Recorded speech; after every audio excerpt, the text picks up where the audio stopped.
No matter if you're looking to create a character or if you're just curious for a look behind the scenes of how I do it, then this video is definitely for you. And I've included the most amazing free resource for you. It's an 8-page cheat sheet with 69 questions, but more on that in just a minute.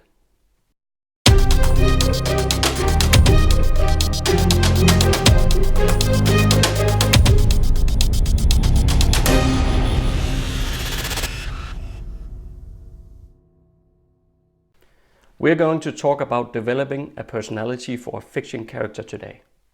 In doing so, we want the character to become alive, seem real, but also avoid a lot of the cliches out there.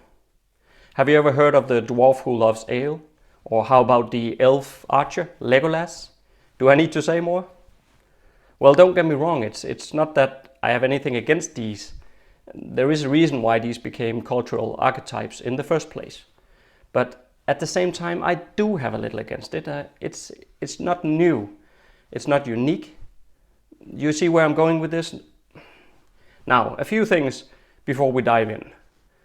First of all, you don't have to take any notes whatsoever. As mentioned, I have a special freebie for you, which you can download at the end of the video.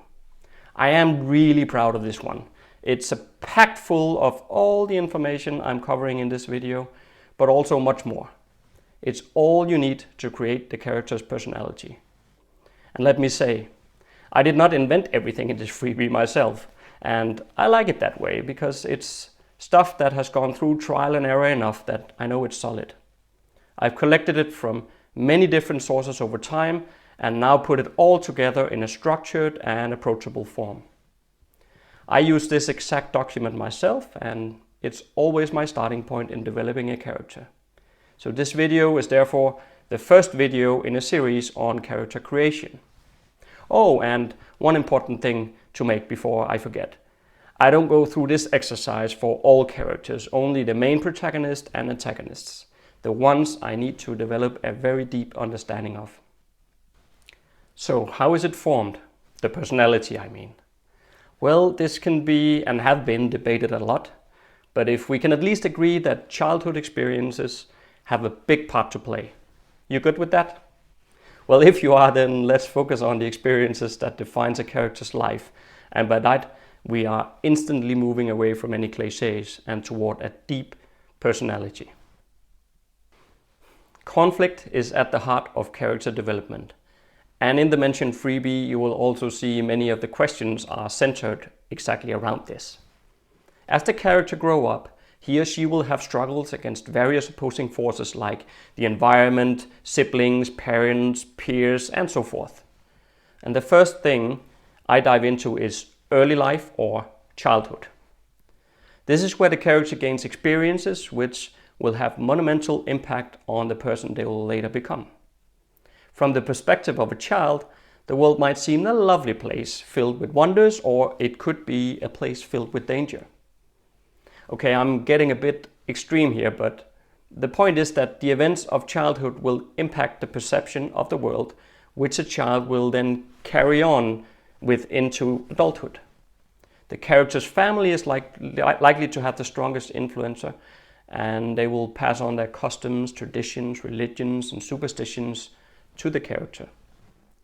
And not only that, even the way the parents behave towards one another will become the model from which the character perceives adult relationships. So in my first part of developing a character, I look at the personality by using a set of questions to guide me and inspire me. Upon answering each one of those questions, I will get a deep understanding of the character's early life. What I then do is to move on to adolescence. Now, in this part of the character's life, the person will grow in body and mind and will start to take greater risks and question the rules and structures they live under. In a fantasy setting, it would not be uncommon that the transition from one stage of life and to the next will have certain customs links to it, like a milestone in life's journey.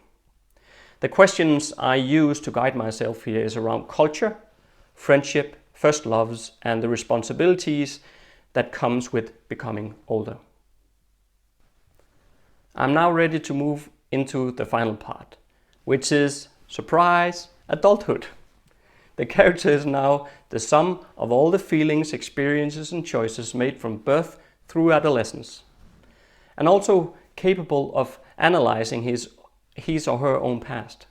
The character's morals and ethical view of the world will depend on how he or she responds emotionally and intellectually to those exact experiences.